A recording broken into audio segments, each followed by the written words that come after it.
Hi, everyone, and welcome to Physics 130. People might ask you, what is physics? Why are you studying it? If I say I'm a physicist, people say, oh, that's cool. What's physics? So let me tell you what physics is. It's the study of the most fundamental things in the universe. The goal of physics is nothing less than to understand everything that exists in the universe, from the Big Bang until now and in the future. It's the study of what is in the universe. What's the universe made of? All the different types of matter and energy which are around. And we'll, in this course, learn about matter, what atoms are made of, what's inside of atoms, how they combine to form molecules. And we'll learn about energy and what energy is. We'll learn about how the universe does what it does. What are the forces and what are the interactions that exist between all the different particles that are in the universe? And when and where. In other words, space and time itself are active things which change. A black hole, for example, warps time around it. If you've seen the movie Interstellar, then you know what I'm talking about. It's a real physical effect. So, physics is the most fundamental science. I say the most fundamental because it's the most fun and because it tries to explain everything. The goal is just we crave the knowledge of what the universe is about, what's going on, why is it the way that it is. Does that mean that physics, once we arrive at this understanding of the universe, does that mean it's going to necessarily make everyone's lives better? Well, we don't know. Um, when quantum physics was discovered, it wasn't known what the point of it was, but now our smartphones and computers rely on it. Relativity, special relativity. People didn't know what good it was for. It sounded like this weird idea that Einstein came up with. But turns out because of that, we have nuclear energy. So physics is the most fundamental form of science, trying to understand the most basic things in the universe. It's one of the physical sciences that includes physics, chemistry, geology, and others. But physics really underlies chemistry.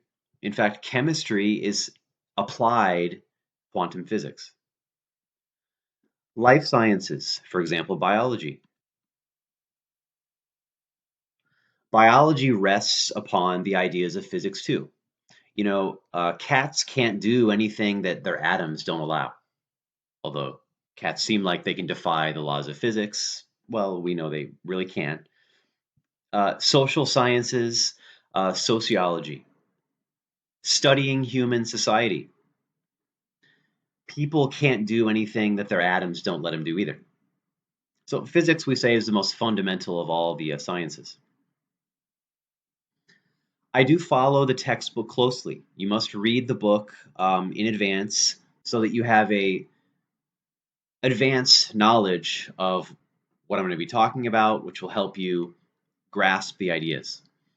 The ideas of physics are not generally simple.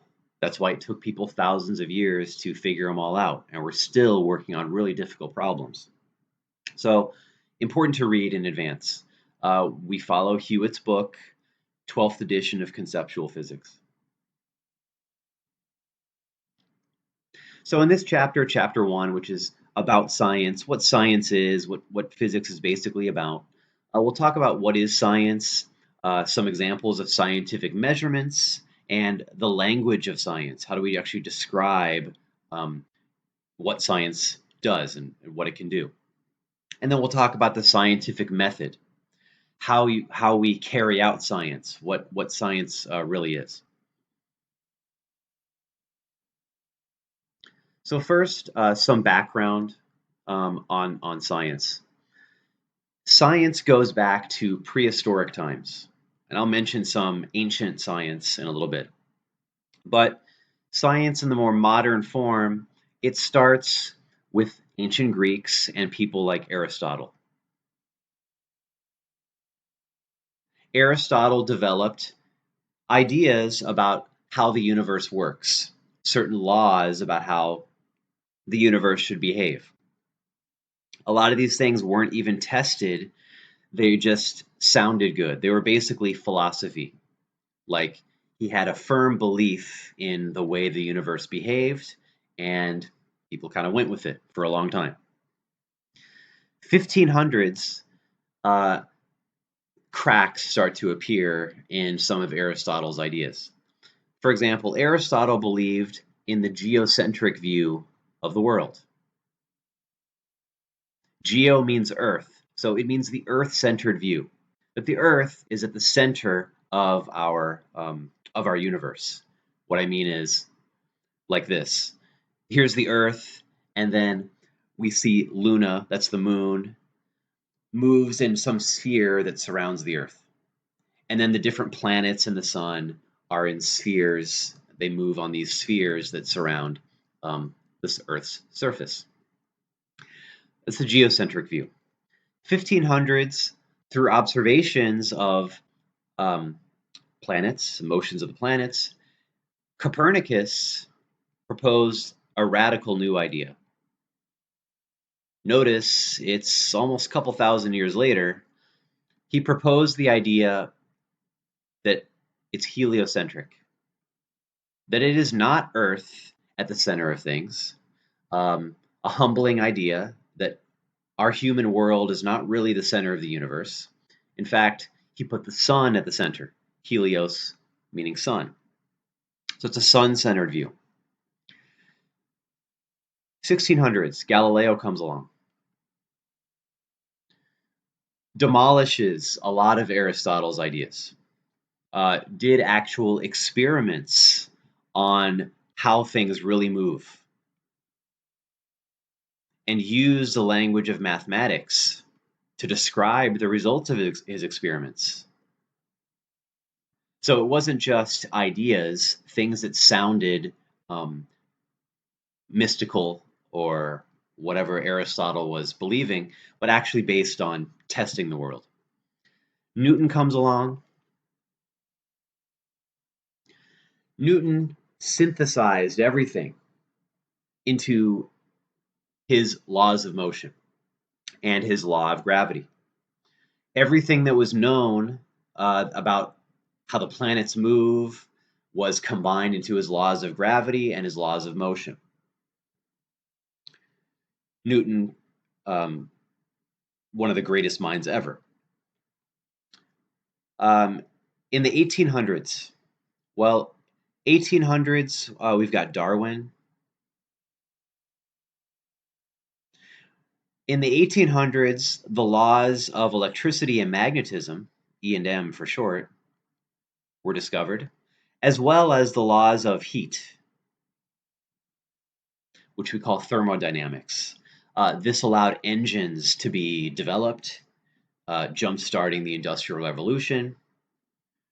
1900s, big name in the 1900s, more famous than even Newton is Einstein. Einstein, and in the 1900s, we've got the theories of quantum mechanics, which Einstein did contribute to, as well as relativity, which is Einstein's discovery. We're in the 2000s. We're in this century from the year 2000 to the year 2100. What's our century going to be known for? Well, so far, huge discoveries have been made in black holes.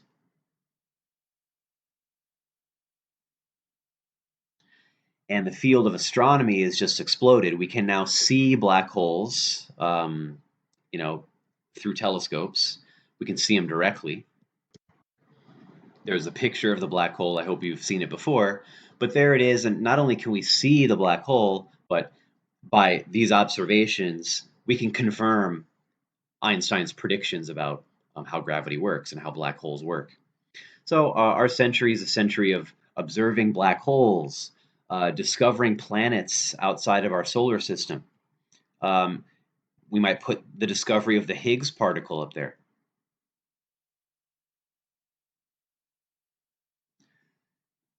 The Higgs particle confirms that we have a very strong understanding of the particles that exist in our universe. Okay, so what is science? Is it a recent thing? Absolutely not. It's ancient. It goes back even way before the ancient Greeks. I'll mention some ancient science in a minute. Is it just facts? No, of course not. It's also the ideas, the explanations that explain why we're seeing what we see in our universe. The ultimate goal of science and the goal of physics, as I said, is to actually have a full, complete, unified description of the universe. Um, a unified theory of the universe.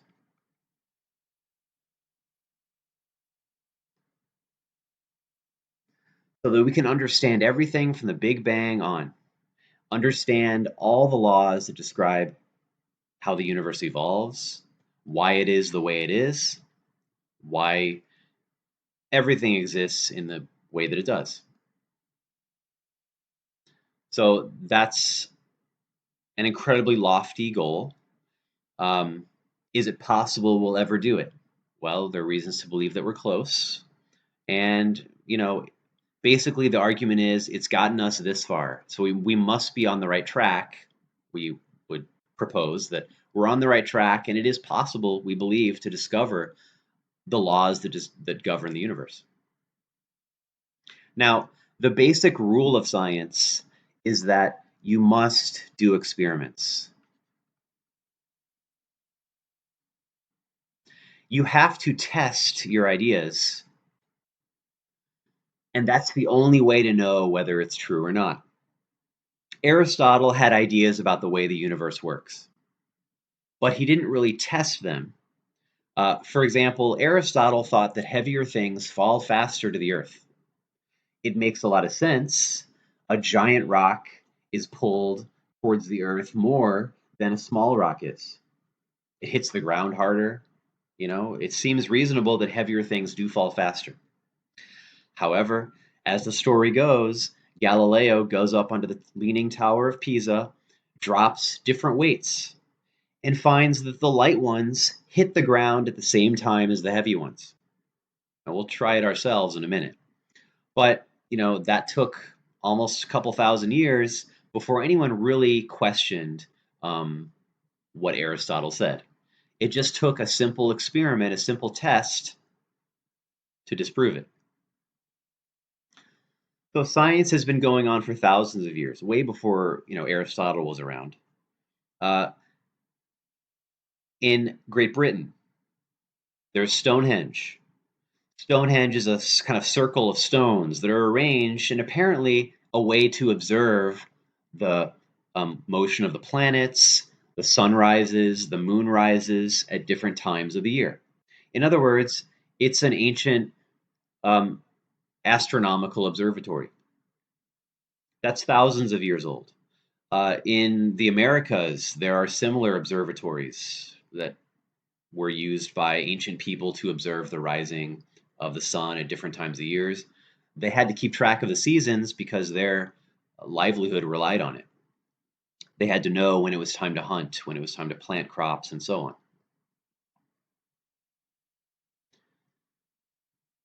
One of the most important observations that ancient people probably made is about a solar eclipse. A solar eclipse is when the moon gets in front of the sun.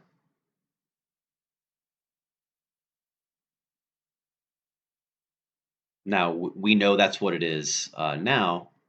In ancient times, maybe they thought it was a dragon swallowing up the sun or something like that. But um, they probably saw this. During an eclipse, the spots made by the sun on the ground are actually eclipsed. Just as the sun gets blotted out by the moon, the shadows on the ground show the shape of the eclipse. Notice that when it's just a full sun, you get a nice circular spot on the ground. We'll call it a sunball, just to give it a fun name, a sunball. The sunball gets eclipsed when the moon goes in front of the sun. Um, some interesting things to note about this. Look how all these are like the same size. Is that some accident? Like it just happens to be that uh, the gaps between the leaves happen to be the same size? Or is there probably some reason why they all have the same size? And can we use that? Like, is that telling us there's something special that we can actually make measurements of the sun using these sunballs? The answer is we can absolutely make some very nice measurements using the sunballs um, that the ancient people might have noticed. In fact, the ancient Greeks did notice it and used it to measure the size of the sun. Let me explain how to do that. Size of the sun, I mean the diameter of the sun, capital D. It's possible using just a piece of paper with a hole in it to measure how wide the sun is. Let me explain how it goes. Light comes off the sun, and it comes off the sun in all different directions. Here are two of the rays of light that come off the sun right here. Those are the ones which just barely make it through the hole that's been drilled in this piece of paper. And they pass through the piece of paper on both sides, and they make the edges of the sunball on the ground.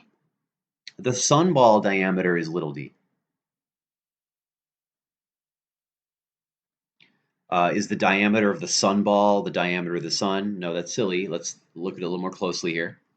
What is true is that the angle of the sunball is the same as the angle that the sun makes in the sky.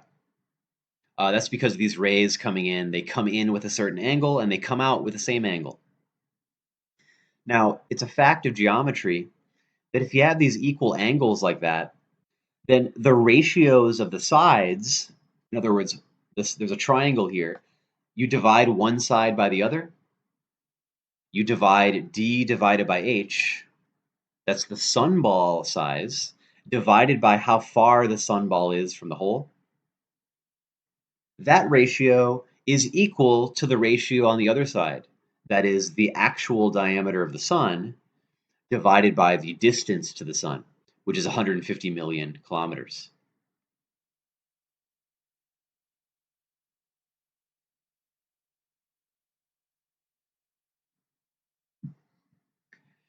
Little d, little h, you can measure it. How big the sunball is, how far the sunball is from the hole in the card. Those are easy to measure. It means now with a little algebra, we can rearrange and solve to find how wide the sun actually is, what its actual diameter is. You just have to take 150 million and multiply it by that ratio. Sunball size over the sunball distance, multiply that by 150 million kilometers.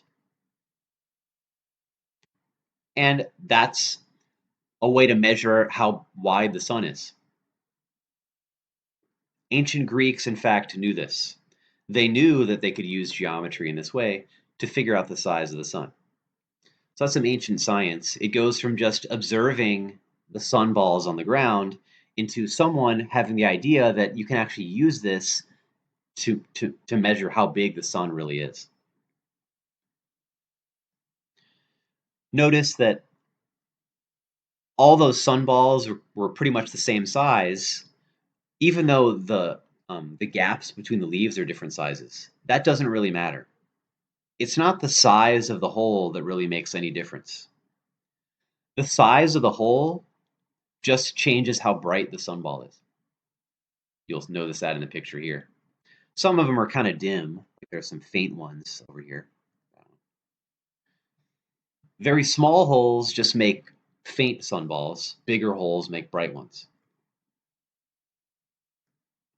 What matters is the distance h. the farther the piece of paper is from the ground, that will change the size of the sunball on the ground. Same angle, but if you move the card further away, that same angle covers a bigger spot on the ground. Question.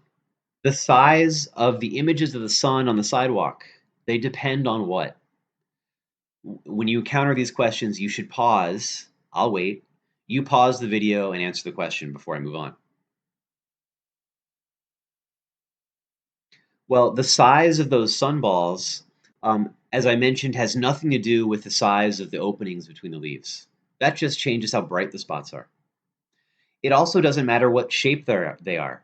Do you think every gap in the leaves is a perfect circle? No way, but that doesn't matter either. The spots on the ground are actually images of the sun. It depends on the distance between the sidewalk and the openings between the leaves. In other words, H does make a difference. How far the hole is above the ground, that does change the size of the sunball. I was fortunate enough to see a total solar eclipse, which was in 2017.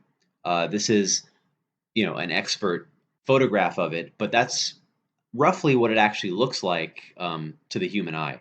You can see the atmosphere of the sun. And there's me and my family were watching the eclipse in action. It's at like 3 in the afternoon. Notice how dark it is when the sun gets blocked out. There's another kind of eclipse, which is really important, which is a lunar eclipse. A lunar eclipse is when the Earth gets in front of the moon, and the Earth's shadow blocks out the moon, darkens the moon. So the reason the moon is getting darker here is because Earth's shadow is in front of it.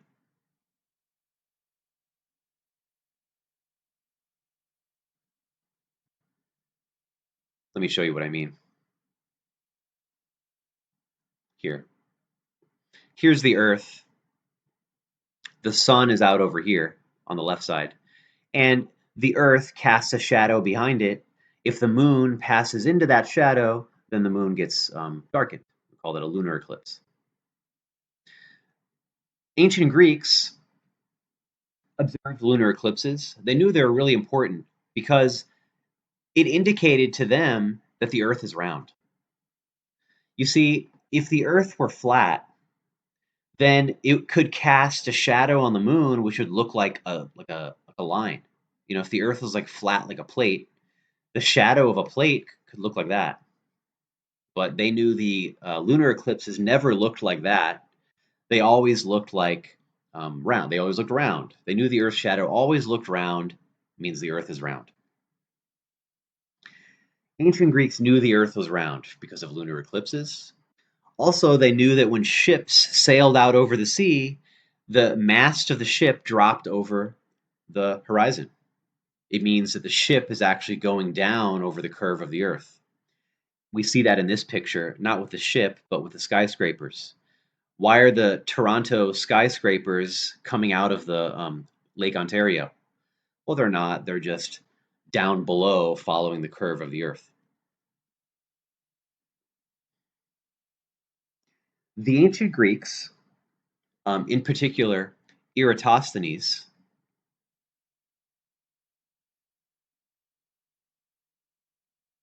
and it'll help us remember that he's the one who measured the size of the Earth. In other words, how round the Earth is. His name has ER in it, kind of like Earth. Eratosthenes measured how round the Earth is. Let me let Carl Sagan describe it. He does it very well. Here's a map of ancient Egypt. I've inserted 2 sticks or obelisks, one up here in Alexandria and one down here in Syene. Now, if at a certain moment each stick casts no shadow at all, that's perfectly easy to understand, provided the Earth is flat. If the shadow at Syene is at a certain length, and the shadow at Alexandria is the same length, that also makes sense on a flat Earth. But how could it be, Eratosthenes asked, that at the same instant, there was no shadow at Syene, and a very substantial shadow at Alexandria. The only answer was that the surface of the Earth is curved. Not only that, but the greater the curvature, the bigger the difference in the lengths of the shadows. The sun is so far away that its rays are parallel when they reach the Earth. Sticks at different angles to the sun's rays will cast shadows at different lengths. So as the famous astronomer Carl Sagan just showed us, Eratosthenes could figure out how big the Earth is by looking at the size of the shadow, comparing the shadow at Syene versus Alexandria. Eratosthenes measured, actually, how big the angle is. He found that the angle of the shadow is about a 60th of a circle. In other words, the angle between Syene and Alexandria must be about a 60th of a circle, which means that the actual distance along the surface of the Earth between the two cities in Egypt must be about a 60th of the distance all the way around the Earth. Now, they knew how far it was between the two cities. Multiply that by 60, and Eratosthenes had a good estimate for the actual size of the Earth. Remember, this is all hundreds of years BC. You don't have to go out into space to measure how big the Earth is. They did it right on the surface of the Earth. What else could the ancient Greeks figure out? Well, what's this black spot on the Earth? Any idea? In fact, that black spot is the shadow of the moon. The size of the moon's shadow on the Earth, surprisingly, is a lot smaller than the size of the moon itself. Now, that turns out to be important to figure out how big the moon is. But why is its shadow so small? This picture helps answer that. Here we see a couple things. First, on the left side, what you see is the moon during a solar eclipse. And what you'll notice is the shadow of the moon here tapering down almost to nothing, tapering down to a point. Why does that happen? Well, it's because the sun is very, very large. And light rays that come down from the upper edge will meet with rays that come from the lower edge of the sun. And so the rays that are coming in towards the Earth are not exactly parallel. There's a bit of a slant to them. And that makes the moon's shadow slant or taper down. So, in fact, the moon's shadow tapers down just equal to the diameter of the moon, the width of the moon. That means Earth's shadow tapers down by the same amount. By one moon's width is the tapering of Earth's shadow as well. It's from the same slanting of the sun's rays, so the Earth's shadow tapers down by the same amount. Ancient Greeks used this to figure out how big the moon is. What they were able to see is, on the right side of this picture, you see the moon during a lunar eclipse. Lunar eclipse is when the moon falls behind the shadow of the Earth. And what they found is that Earth's shadow is 2.5 times wider than the moon is. That's just a measurement you can make as the moon goes through Earth's shadow. 2.5 times wider than the moon. Does that mean that the Earth is 2.5 times wider than the moon? No, it means the shadow is 2.5 times wider than the moon, but the shadow of the Earth is a little bit smaller than the Earth actually is. So, in fact, if you account for the tapering, what this means is, it means that Earth is not 2.5 times as wide as the moon, but 3.5 times.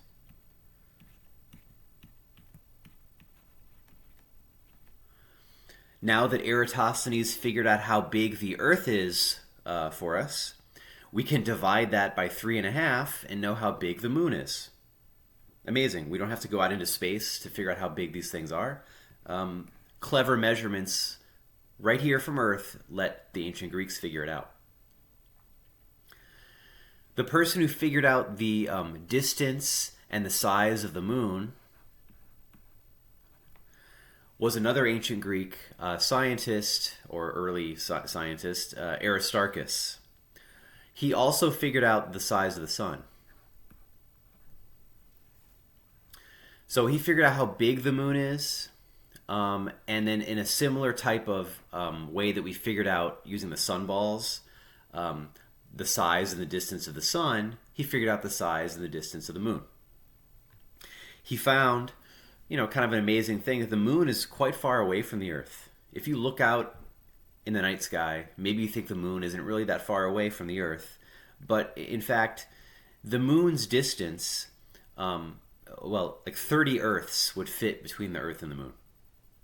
That means that the distance to the moon is about 60 times Earth's radius, approximately speaking. And that's pretty far. So these are surprising things to ancient people who maybe thought that the moon and the sun were things that were just kind of floating up there in the sky.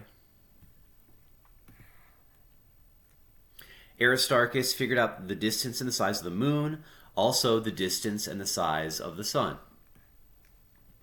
He figured out the distance to the sun by observing the sun and the moon during a half moon. During a half moon, the sun is at a right angle from the moon and the earth. And when you have a right angle, you can use tangent of the angle x in the figure to figure out the distance away to the sun. This means that he was able to measure how far away the sun is. Again, you don't have to go into space to do it. Just some clever measurements. The sun is about 100 million miles away. Again, that's a shocking thing to ancient people who thought the sun was just something floating up there in the sky. It's not. It's extremely far away.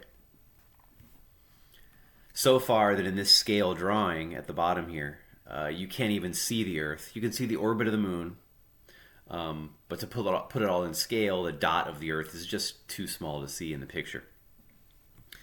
So Aristarchus figured that out. Sun's about 100 million miles away. Actually, it's a really tough measurement. His measurements weren't that good, but still, he knew it was like millions of miles away. A shocking thing.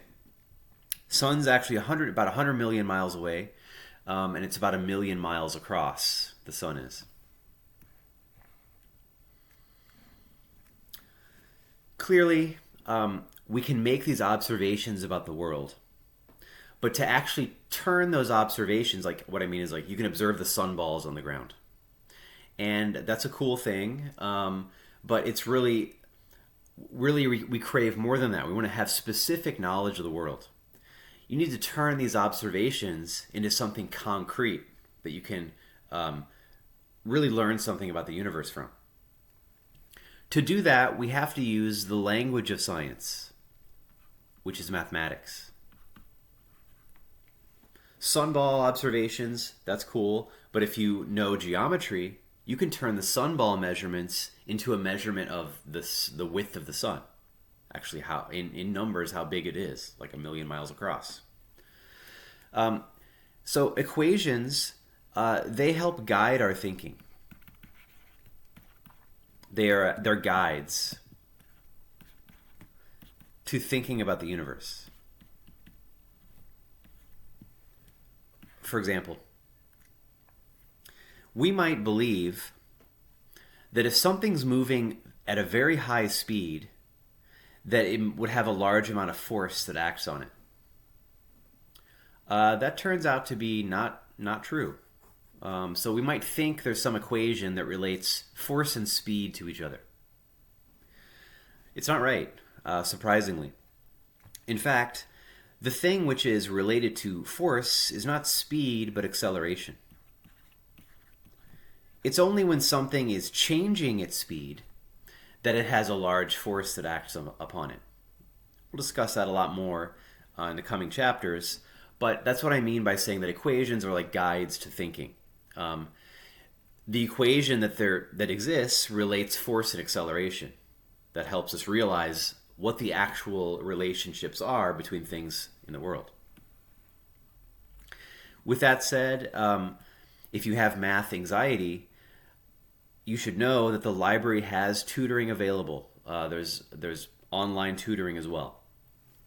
In this course, we have to be familiar not with any extremely advanced math, but you have to be well versed in basic algebra and arithmetic.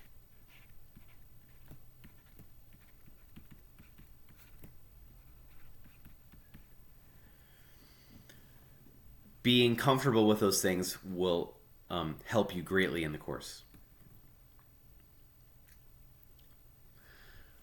So the basic structure of the course is the lecture component and how it ties in with the lab component.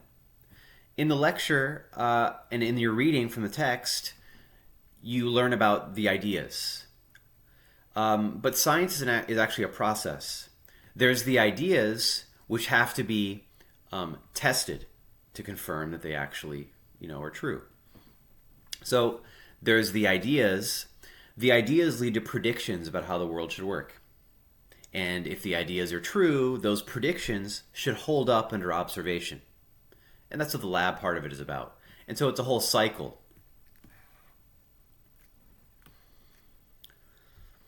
Will bleach cure a viral infection? Is climate change fake? How do we determine what things are real or fake in the world? The answer is through science. Science is the best tool that we have to figure out what things in the world are actually real and what things are actually fake. We'll talk a bit later about why we trust science. What is it that makes it so special?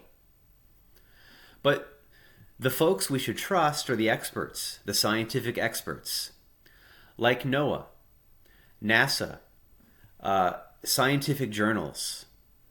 These are the folks who are carrying out scientific experiments and who have the knowledge that we can trust, and we should look to them to figure out if when we're not sure what things are real or fake, they're going to lay out the evidence for us. Okay, so how do we know to trust science? What makes it so special? Well, there's a method to it which makes it just the best way we have to know anything about the world. So what is this scientific method? Well, science ultimately starts with just observing things in the world.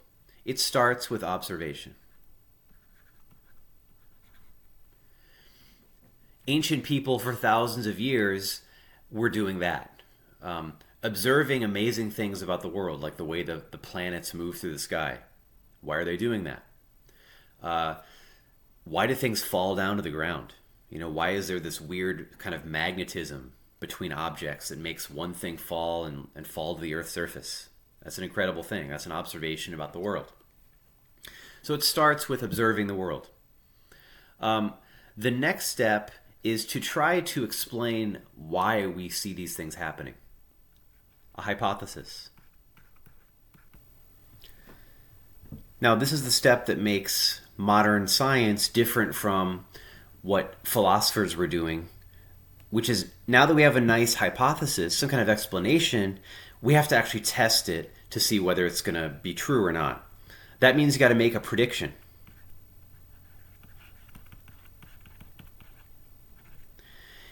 If you think that heavier things fall faster, like Aristotle did, then we should be able to test that and drop some heavy and light things and see what happens. We'll do that in a minute. Okay, so then next you have to do an experiment and see what happens. The ultimate test of the scientific method, do an experiment to see whether the predictions that you've made are true or not. Next up, you're going to be actually repeating these things, refining the hypothesis to develop a theory. A theory is more than just a hypothesis because the theory has all the experiments you've done built into it. So the theory is a refined hypothesis. It is well tested.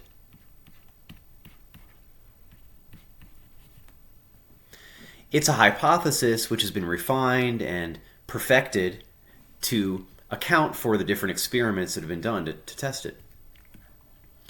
This is what makes science so trustworthy. Because you see, it's tested over and over to see what actually works and what doesn't. All it takes is one experiment to invalidate it. So any theory, any scientific theory has been well tested and it's held up over just everything you can throw at it.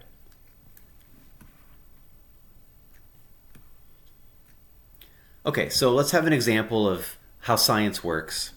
Um, Maybe we think heavier things fall faster. If I drop a television and a book, does the television hit the floor first or what? Do heavier things fall faster? So we'll make some observations. We'll come up with a hypothesis and prediction, and then we'll test it and try to improve the hypothesis based on what we see. So here's our big test. We're going to drop a heavy book and a piece of paper. Let's see which one hits the floor first. So let's see how this scientific method plays out here. You observed the paper losing the race to the book. So we come up with a hypothesis, like same kind of thing that people thought for thousands of years, that heavier objects win. That heavier objects fall faster due to gravity. That's the hypothesis. Now, if the hypothesis is true, then let's try to make a prediction of something new.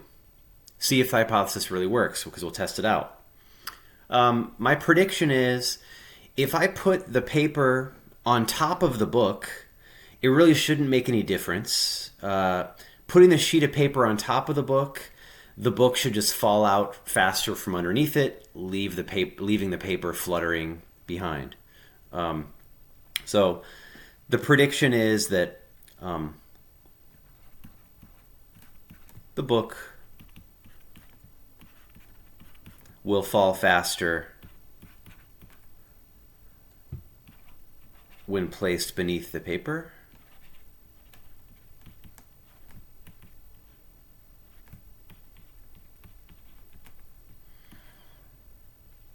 So we have to do another experiment and test it out. Now I've got the same heavy book, but the paper is on top of the book. So when I dropped the paper, when it was directly on top of the book, we saw that they actually fell together. That it looks like the heaviness of it really has nothing to do with it. We would develop an improved hypothesis, which is that actually all objects fall at the same rate.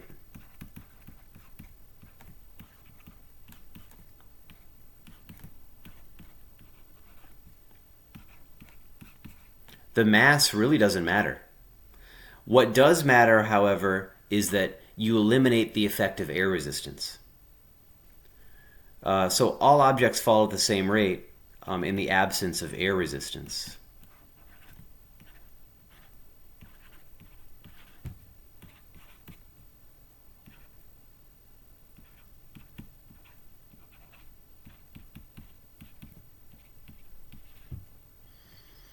By putting the paper directly over the book, that means that the book clears the air out of the way and it doesn't affect the paper as it falls.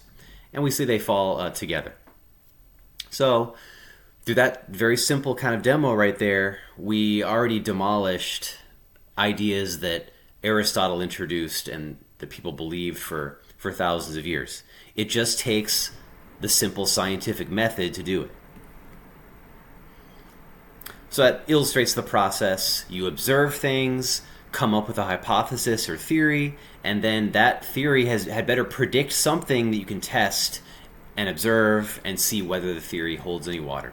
And the cycle continues. That's what gives science its power. A scientific theory, to be called a theory, any old random idea doesn't necessarily work. It has to be testable.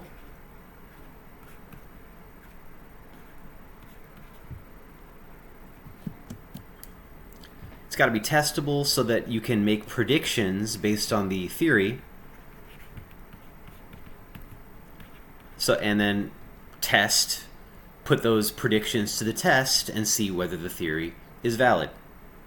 Another thing about a theory is that, it should explain a lot of things with a relatively small input of ideas.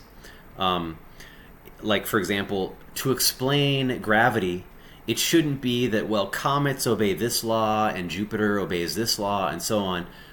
It should be, to call it a theory, it should be kind of like relatively concise. So it should explain why things work with a relatively small input of ideas.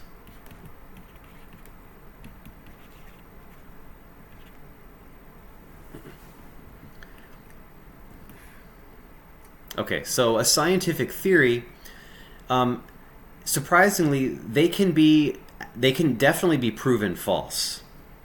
They can be proven false.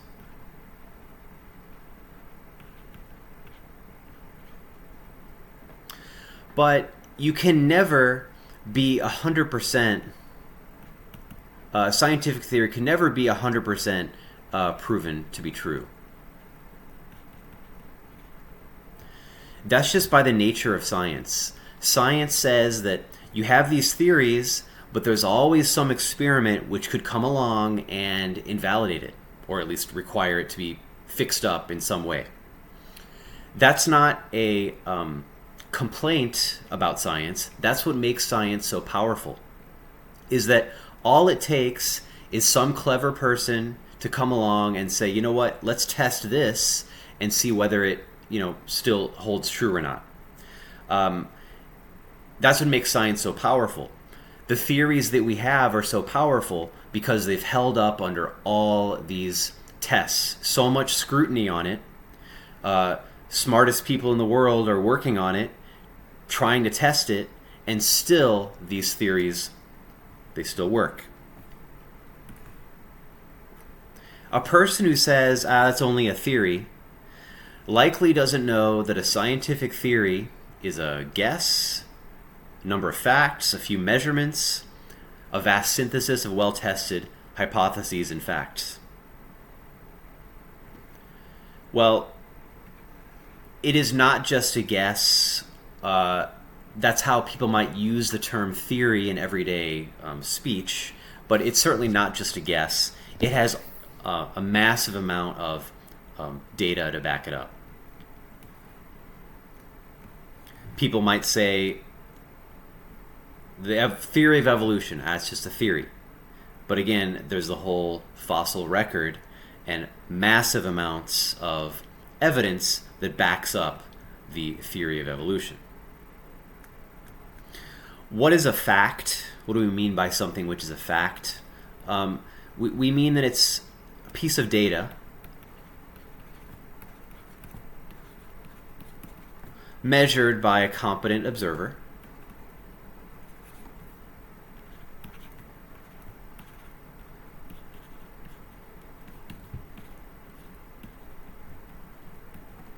a theory is a set of ideas that are trying to explain something important about the world. A fact tends to be more practical, something that's been measured. So some examples of facts. Scientific fact, Earth is flat. Would that be considered a scientific fact or not? Well, the question to ask yourself is this something that can be measured? The flatness of the Earth, can that be measured or not? The answer is yes. And the degree to which the Earth is flat or curved, which is something that can be measured. If you're just driving across town, you might as well pretend the Earth is flat. You don't have to account for Earth's curvature in doing that. But if you want to fly from the US to Japan and you want to know which route to take that's going to be the fastest, then you have to account for the curvature of the Earth, and the measurement of the curvature comes into play. So, is it a scientific fact? Earth is flat. Well, yeah, I mean it is. It just depends how carefully, how competently you make the measurement of it. Scientific fact: continents drift away from each other over geologic time. That is a scientific fact, which was heavily disputed not even that long ago, like 50 years ago. It was a topic of great debate whether the continents moved or not. So yes, it is a scientific fact. It turns out to be totally true that the continents do move, like the speed that your fingernails grow, that's about how fast the continents move. which is from a year-to-year time scale not that fast, but over millions of years makes a huge difference. And the continents have been moving around all over the place. So facts are just, they're just pieces of measurement, but often those measurements are points of contention. Which of these is a hypothesis? The moon is made of green cheese. Atomic nuclei are the smallest particles in nature. A magnet will pick up a copper penny. Cosmic rays cannot penetrate your textbook. Or all of the above. I'll pause it. You think about it. Okay. What's it mean to be a hypothesis? Anything which is testable, which is an educated guess, which could be tested to see whether it's true. It may not be true. The moon is certainly not made of green cheese, but could we test it and see if it is? Sure. So it is a hypothesis. Atomic nuclei are the smallest particles in nature. Well, that turns out not to be true. The nuclei can be shattered into bits, and they're smaller parts. So it's false, but it's still a worthy hypothesis. You could test it and find out. A magnet will pick up a copper penny. Go check, see if it will. You'll find that it won't actually pick it up, but it's still valid. You did a test to see. Cosmic rays can go through your physics book.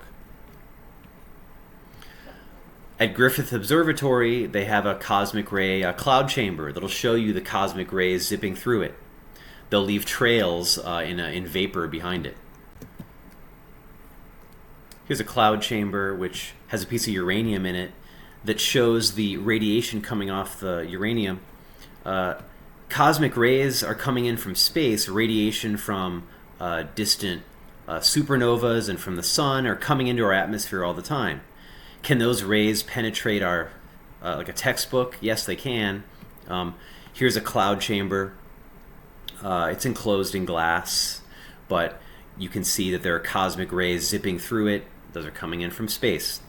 Point is, yes, these are all things which, although they turn out to all be false, doesn't mean they're not scientific things. They're subject to be tested.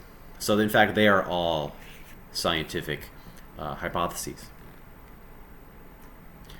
Sometimes you hear about a scientific law versus a scientific theory. It doesn't mean one of them is more true than the other. It's just that a theory, it might be more lengthy. It might take like a whole book to kind of explain what the ideas are. A law or principle tends to be very concise, and it explains the science behind it maybe in just like one equation.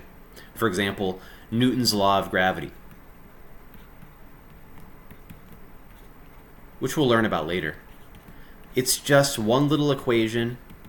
It'll fit in like 1 inch on your page, but it'll explain the motion of all the comets, planets, asteroids, etc., moons, and everything in the solar system and beyond.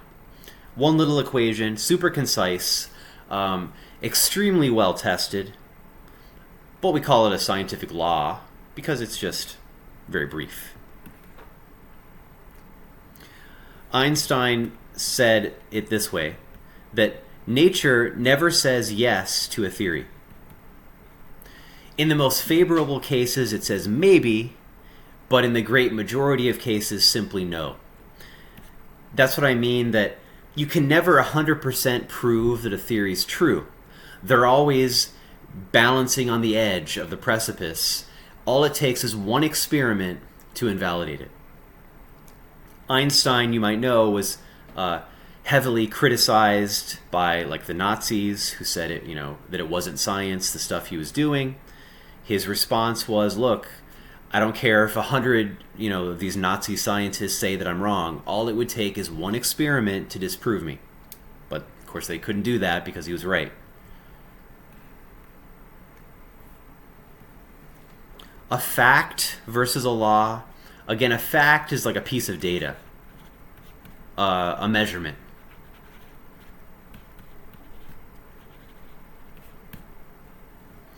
Like the Earth is like 100 million miles away from the sun.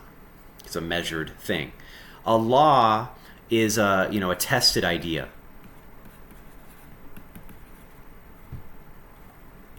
So they're not exactly the same thing. Is this scientific? I have a theory. It always rains right after I wash my car. Is that a fact, hypothesis, or theory? Well, in fact, it's none of the above. Okay. It's none of those things. It's really what you call like speculation.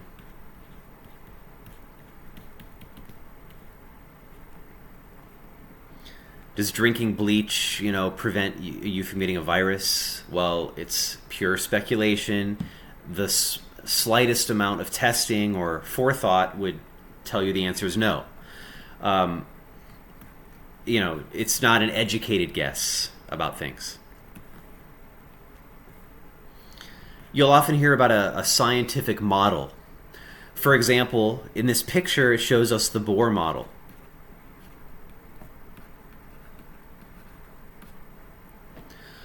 The Bohr model is a model of the atom with protons and neutrons in the center and electrons in these shells or orbits around the nucleus of the atom. We'll talk a lot more about the Bohr model later on. But it's a model, it's not a full-fledged scientific theory. Because, for example, the Bohr model, it just captures part of the theory of quantum mechanics. Captures part, a very useful part of a theory. The theory of quantum mechanics cannot be encapsulated in a little picture like this. However, some of the crucial features of it that are useful for chemistry and understanding atoms, well, those can be captured in a nice model or a nice picture. You might have heard that our universe is actually expanding. Galaxies that are far away from us are moving away from us extremely fast. It means that the whole universe is actually growing in size, expanding. The universe is actually expanding. Well, we can have a model of that too. The model is a balloon with stars or galaxies painted on it. You blow up the balloon, and the farther the galaxies are from each other, the faster they move apart as the balloon blows up. So it's a model of the expansion of the universe. Not meant to be taken literally, it just captures part of, in that case, Einstein's theory of gravity. So if we put kind of a list of scientific ideas, strong to weak, the strongest ones are laws and theories. Extremely well tested. Weak things are just hypotheses. Not fully tested. They're educated guesses, but not fully vetted yet. And then just speculation is the weakest. Not even really any education behind it at all. Pseudoscience. Pseudoscience, not really science, but it's in fact trickery using the language of science. Using science words, basically.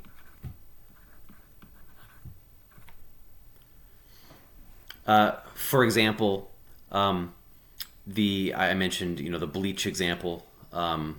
Maybe sounds somewhat scientific. Bleach can kill germs, but it's not. It's pseudoscience.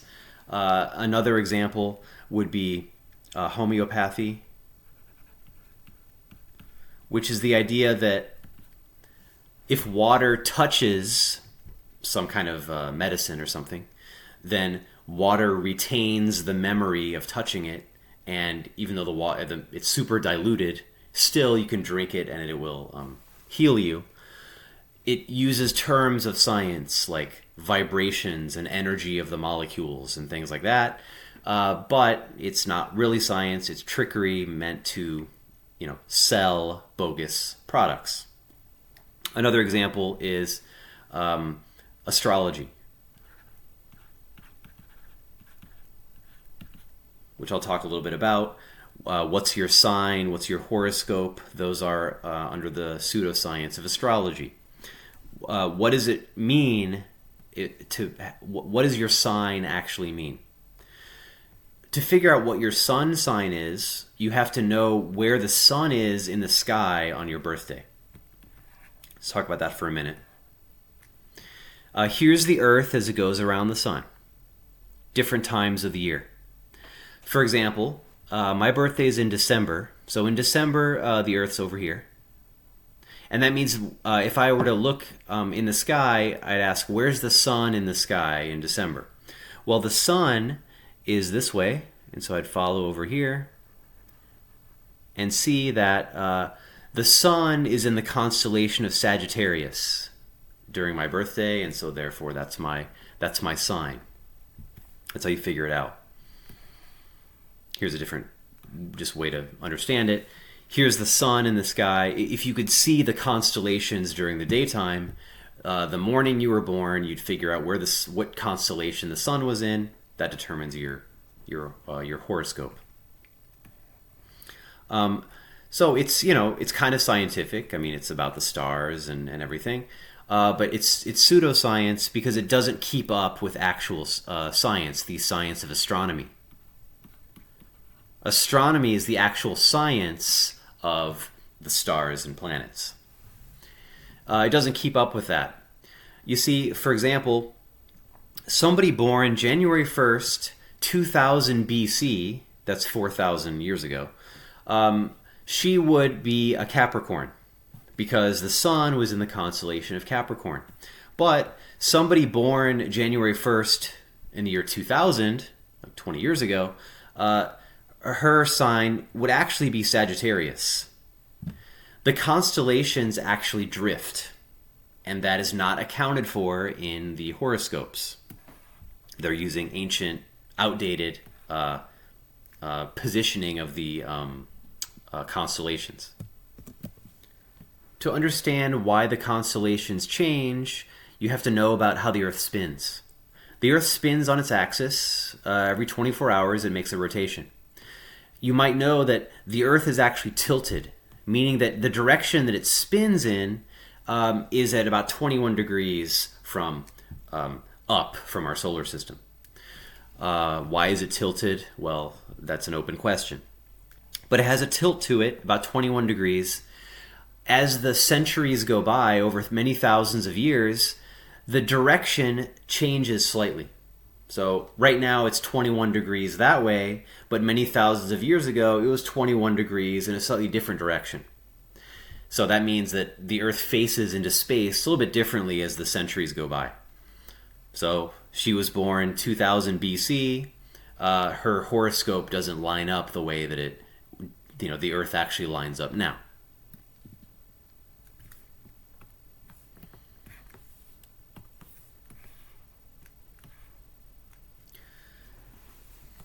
Science versus technology. Science is the study of the theories of science, the ideas. The goal of science is to have a theory of everything that explains everything in the universe, from the Big Bang and all the particles in it and how they interact. Technology is the application of science.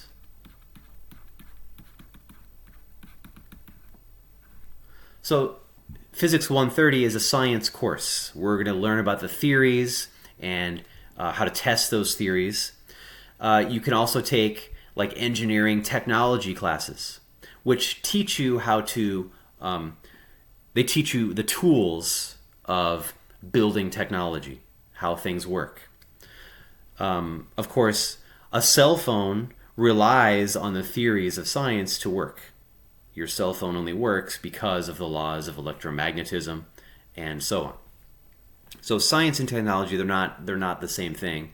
Technology is the application of science. A couple questions to wrap things up for chapter 1. Which of these is not a hypothesis? Protons carry electric charge. Undetectable particles are some of nature's secrets. Charged particles bend when in a magnetic field. What that means is, does their path bend? Do they go in a straight line or does it curve? Or are all of these, in fact, hypotheses? So we got to be careful. Just because scientific words are used doesn't mean they're scientific. To be a scientific hypothesis, the key thing is you have to be able to test them. They have to make predictions that are testable. Are all of these things testable or not? That's the question. Well, undetectable particles. That's like saying they're ghosts. You try to look at them and they're not there. If they're not detectable, then they're not part of science. All the other ones, they make specific predictions. Which of these often change over time with further study? Facts, theories, both of the above, or neither of the above? You pause it and think about it. Okay. Well, can facts change? Remember, facts are measurements. So, can measurements of the Earth's flatness or curvature change? Absolutely. If you just measure things around town, you won't know the Earth's flat. You won't know the Earth's curved. You'll think it's flat. But if you travel around the Earth, you'll know that it's curved. So facts can definitely change. You can make better and better measurements of things. Theories can definitely change too. Every theory is, on the verge of collapsing, in a sense. All it would take is one measurement and invalidate the whole thing. That's what makes science so powerful and useful, is because the ideas we have been extremely well tested. Can theories change? Absolutely. The theory of gravity has changed since Newton's time. It doesn't mean Newton was totally wrong. His equations work really well. They don't work perfectly well when you want to study things that are very powerful in gravity, like black holes and things like that. So theories can definitely change and be altered as we learn more and more. Both facts and theories often change as we learn more. That finishes chapter 1 on science and the scientific method.